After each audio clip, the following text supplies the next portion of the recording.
Alhamdulillah. Alhamdulillahillazi anzala ala abdihil kitaba wa lam yaj'al lahu iwaja. Ashhadu an la ilaha illallahul malikul haqqul mubin. Sayyidina wa maulana Muhammadin wa ala alihi wa sahbihi ajma'in. Qala Allah Ta'ala fil Qur'anil Karim, a'udzu billahi minas syaitonir rajim. Ya ayyuhallazina amanu taqullaha haqqa tuqatih wa la tamutunna illa wa antum muslimun. Qala Nabi sallallahu alaihi wasallam,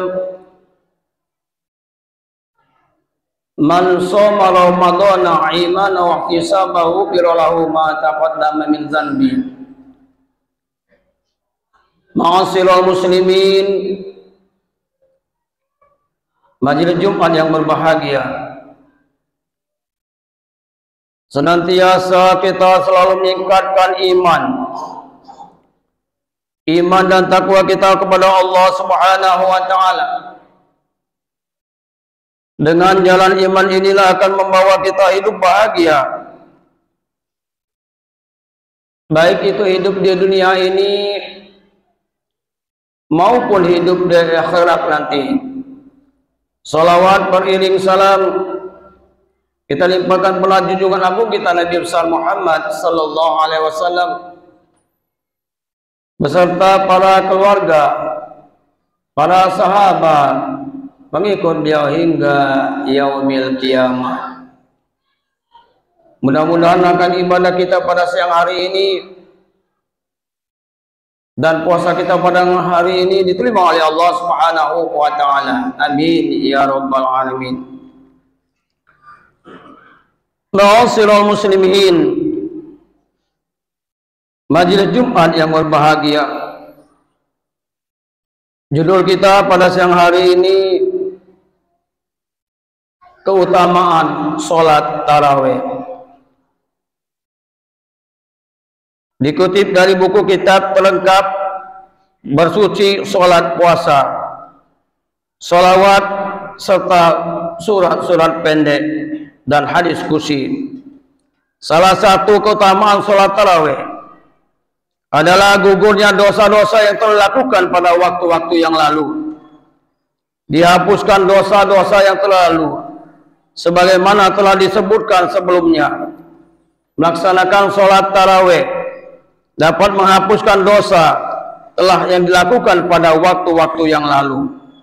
Keutamaan dari sholat tarawih ini adalah Rasulullah sallallahu alaihi wasallam pernah bersabda dalam satu hadis yang diriwayatkan oleh Imam Bukhari, yang telah diriwayatkan oleh Bukhari dan Muslim, man qama ramadhana imanan wa ihtisaban ghufira lahu ma taqaddama min dzanbi, yang artinya barang siapa ibadah pada malam hari tarawih di bulan Ramadan selasa ia beriman dan ikhlas, maka diampuni baginya baginya dosa-dosa yang telah lampau.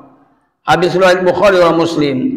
Kalimat qama Ramadan di dalam hadis di atas telah disepakati oleh ulama bahwa salah satu salat yang dimaksud dalam hadis tersebut adalah salat tarawih.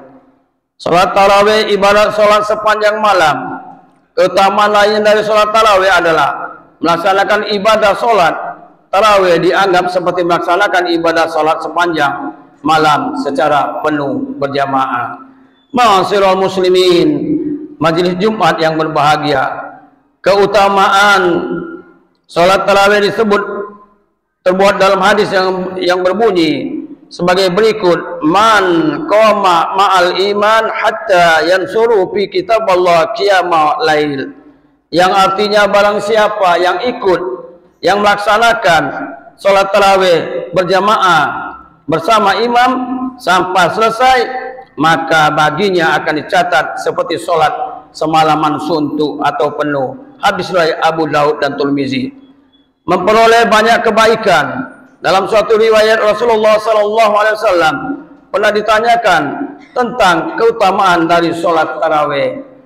Beliau kemudian menjawab bahwa ada 10 keutamaan dari pelaksanaan sholat tarawih.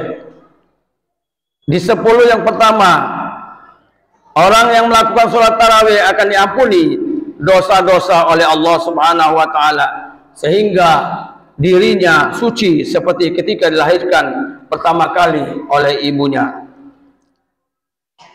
Yang kedua, ia dan kedua orang tuanya diampuni dengan syarat kedua orang tuanya mukmin dan muslimin, mukmin dan mukminat. Yang ketiga, seorang malaikat berseru di bawah arsy, mulailah kalian beramal, semoga Allah memberikan pahala buat kalian semua.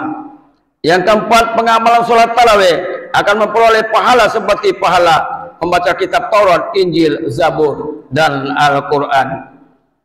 Yang kelima, Allah Subhanahu wa Ta'ala memberikan pahala kepada seperti pahala orang-orang yang sholat di Masjidil Haram, Masjid Madinah, dan Masjid Aqsa.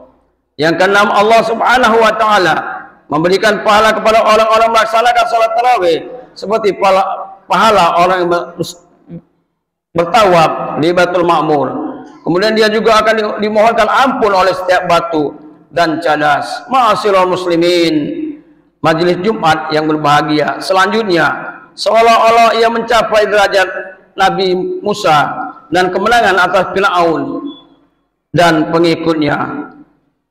Yang kedelapan, Allah Subhanahu wa Ta'ala akan memberikan apa yang pernah dia berikan kepada Nabi Ibrahim. Yang kesembilan, orang yang melaksanakan sholat tarawih seolah-olah dia beribadah sebagaimana ibadahnya Rasulullah Sallallahu Alaihi Wasallam. Yang terakhir, Allah Subhanahu wa Ta'ala memberikan karunia kebaikan dunia wal akhirah. Ma'asyiral muslimin, majelis Jumat yang berbahagia, mungkin ini saja yang bisa kami sampaikan.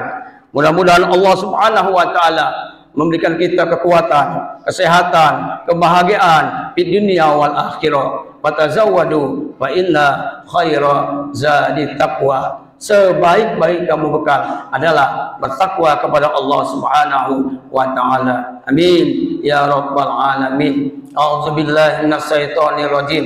Ya ayyuhallazina amanu kutiba alaikumusiyam kama kutiba alal ladzina min qablikum la'allakum tattaqun. Barakallahu li wa lakum Qur'anil azim wa nafa'ni wa iyyakum bima fihi minal ayati wa dzikril hakim wa taqabbala min wa minkum tilawatahu innahu was-sami'ul alim. Aqulu qouli hadza wa astaghfirullahal azim li wa lakum wa lisairil muslimina wal muslimat wal mu'minina wal mu'minat fastaghfiruhu innahu huwal ghafurur rahim.